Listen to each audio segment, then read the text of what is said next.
Alright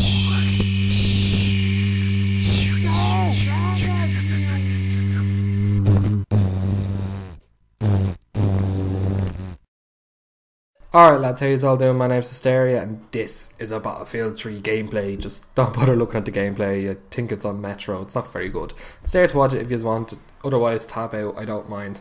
But what I wanted to talk to you today is about Armoured Kill came out this week and next week for the rest of us, and so far we have very little detail on the next expansion pack, which is Aftermath. Now personally, Aftermath I go to English. Nah, I'm so funny.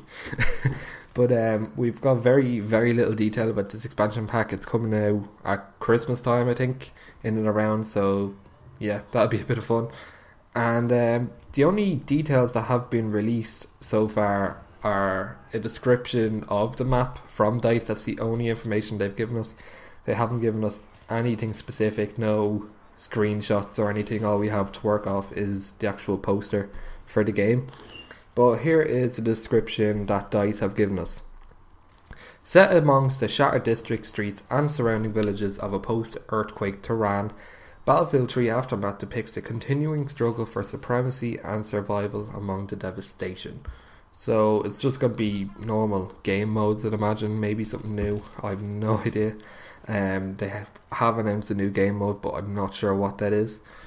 With operational capacity severely compromised, the opposing forces must adapt and engage in vertical and horizontal urban combat amongst the dust and rubble, with cracks and fissures in the terrain providing unexpected cover and paths to objectives. So what that's going to mean is there's going to be a lot of buildings, they're going to have walls falling over and stuff, there's going to be bits of houses that you can probably climb up, or you can see through broken walls, you know, stuff like that.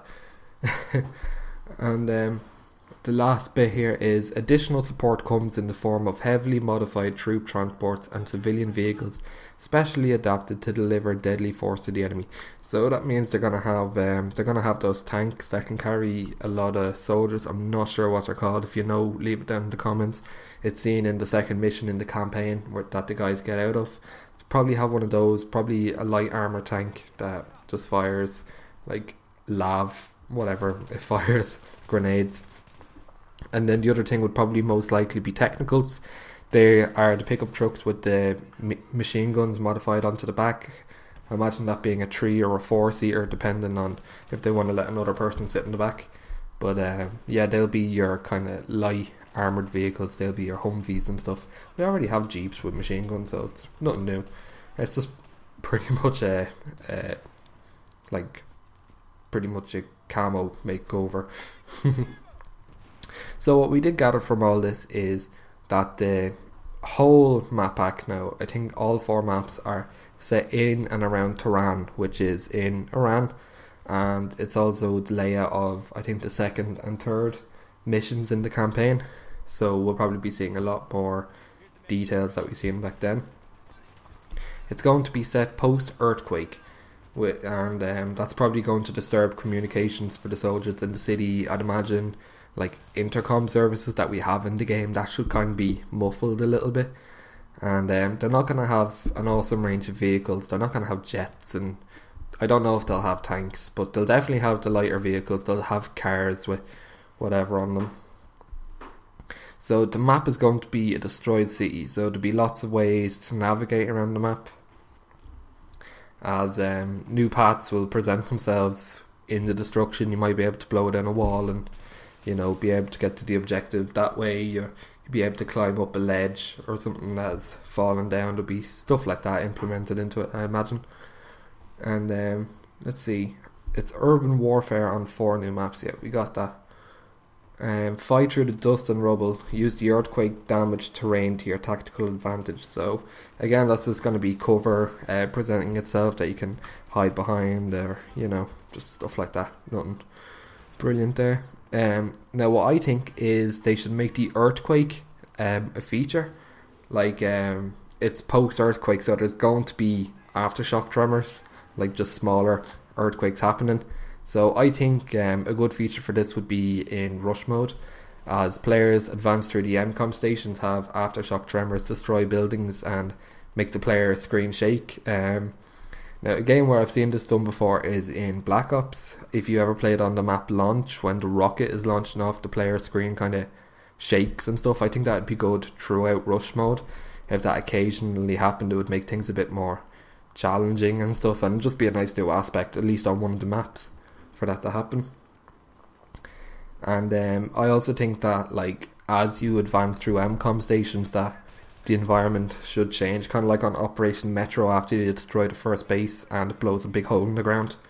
So something like that would be good, where, like, I don't know, a bridge collapses and that's how you get to the next objective, something like that.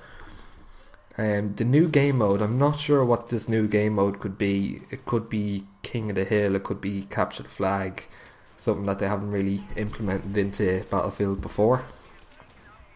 There'll be the usual new assignments, achievements and dog tags. That's nothing special unless you're a big dog tag. No, I'm not.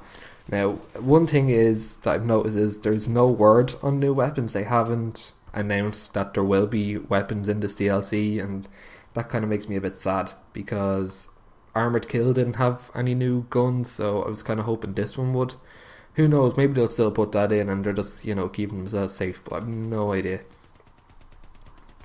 It'd be nice if they put in guns like the FNFAL, or, you know, just other things that you could find. A Desert Eagle would be cool for shooting out the technicals.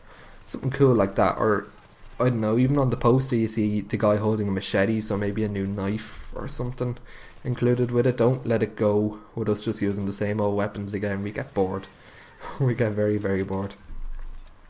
And another thing, if this is, you know, chaos and everyone's in bits, then the guns should look scratched and dirty. Now, they've done this in the expansion pack for Bad Company 2, the Vietnam one, where the guns would have tape and stuff all over them. And I think they should implement that for any gun that you choose to use in this. And yeah, another thing is they have, it's not really their first time doing this. Project Reality, if any of you guys have ever heard of that, it was a mod for Battlefield 2 and Arma 2. And what it was is the Americans would hunt and arrest insurgents to find out details of weapon caches, and then when they find out that information they must go destroy it, while the insurgents must keep those details from the enemy by surviving and defending the caches.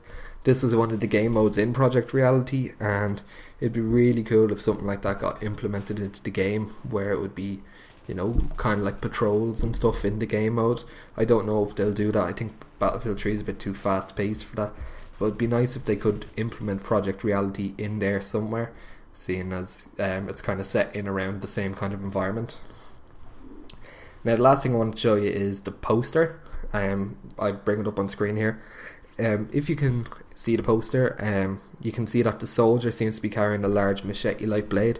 I don't know if that's a hint for a new knife, because we got the ACB 90, and I don't know if they'll implement a new knife with it. Maybe it could be a premium members feature.